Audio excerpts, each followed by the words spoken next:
truth for verse 16. At Judgment Day, Jesus will judge everyone according to their deeds and will judge their secret sins.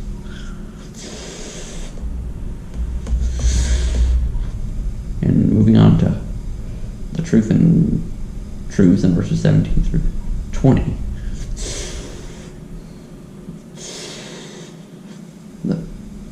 The Jews were boastful about their relationship with God and thought the law would give them salvation. The Jews thought they were righteous because they had the law. The Jews thought they were saved simply because they were born Jewish. Everybody, whether Jew or Gentile, has to put their faith in Jesus and surrender their life to Him in order to be saved. The law and works do not save you, because once you have sinned once, you cannot keep the law. Game over. The law can only be kept by someone who is perfect.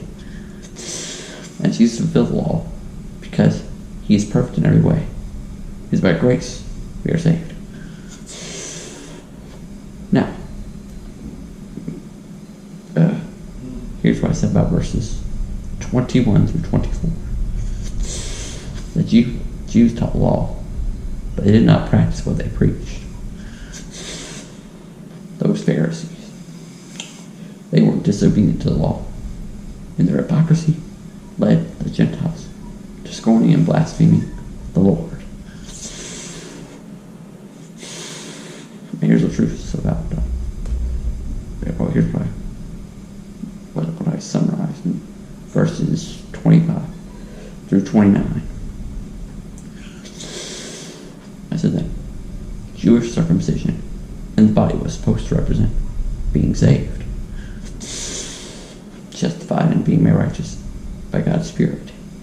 If you broke the old covenant, your circumcision would be worthless, because once you commit one sin, you can't save yourself. Only hell awaits you. True spiritual circumcision is being made righteous by, like Abraham, who put his faith in God, and it was credited to him as righteousness. When you put your faith in Jesus and receive salvation, you receive God's Spirit, and God's Spirit makes you righteous.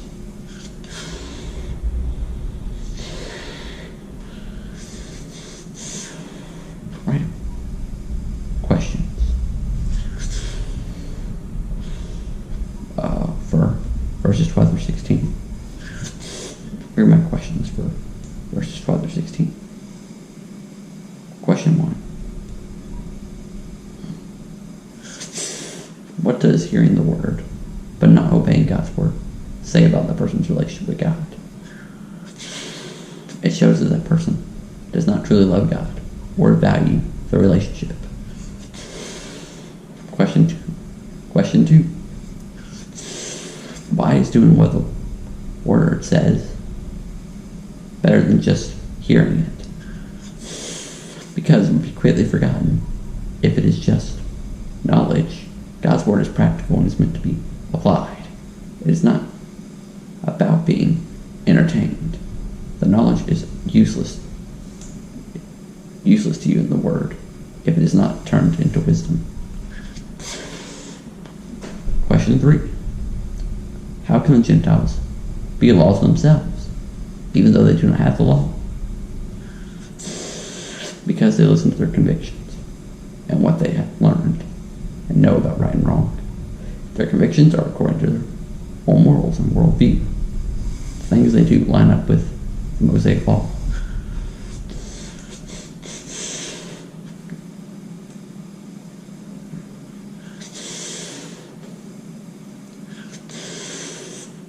Okay, questions about them.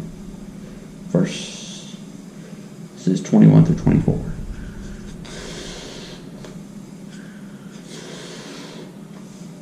How should believers lead people to Jesus without being hypocritical? They need to trust and obey and surrender themselves to God's Spirit. They need to allow God's Spirit to do His work in them and love like Jesus has called us to love. Hypocrisy is a sign of a believer relying on the flesh. Believers are going to mess up. Being saved is not going to make that person perfect. Believers still sin just like every non-believer. Next question. What does hypocrisy show about a teacher? It shows that they are not reliable. They are not a reliable source of information. It shows they really don't believe what they teach.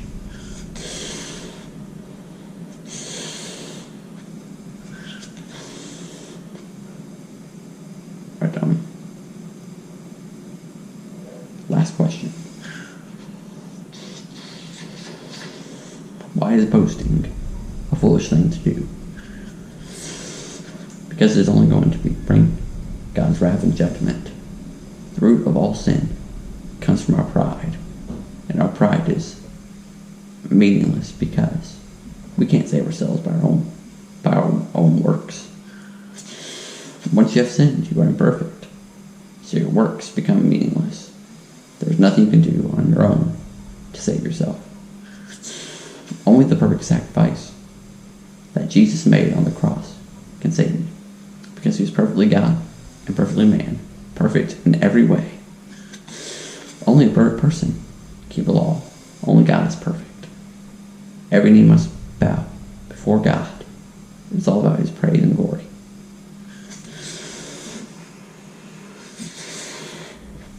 And, that is all we have for the day.